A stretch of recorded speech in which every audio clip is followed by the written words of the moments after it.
ಹಂಗಂದ್ರ ಆತ್ಮಾನಂದ ಅಲ್ಲಿಗೆ ಯಾಕೆ ಹೋದ? ಆತ್ಮ ಕಳ್ಕೊಳಕ ದೆವ್ವದ ಹಾವಳಿ.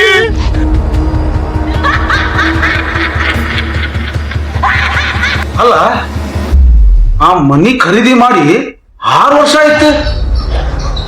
ಆ ಬಾಗ್ಲ ತಗ್ಸಾಕ ಆಗಲ್ತ. ಇದೇನಲ್ಲಿ ದೆವ್ವದೇನು ಹಾವಳಿ ಅದೇನ ಯಪ್ಪ.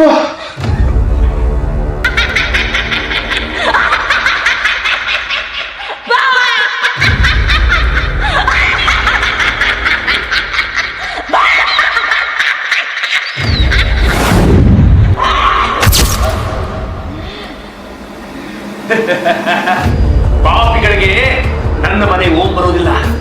ನನ್ನ ಮನೆಯನ್ನ ಗುಲಾಮಗಿರಿಯಿಂದ ಕಿತ್ತುಕೊಂಡ ನನ್ನ ಮಕ್ಕಳು ನನ್ನ ಮನೆಗೆ ಬರಲಿ. ಎಲ್ಲ ಪೇಪರ್ಸ್ ನನ್ನ ಬಳಿನೇ ಇವೆ. ನನ್ನ ಪೇಪರ್ಸ್ ನನ್ನ ಬಳಿನೇ ಇವೆ.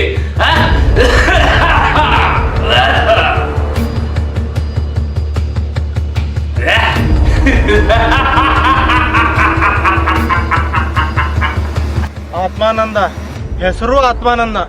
ಆತ್ಮ ಹುಡ್ಕಾಕ್ ಹೋದ್ನೋ ಅಥವಾ ಆತ್ಮ ಕಳ್ಕೊಳಕ್ ಹೋದ್ನೋ ಅವ? ಏನ ಗ್ರಾಚಾರ ಕಾಣತ್ಲೆ ನಮ್ಗೆ ಸತ್ಯ. ಏನ ಗ್ರಾಚಾರ ಐತಿ.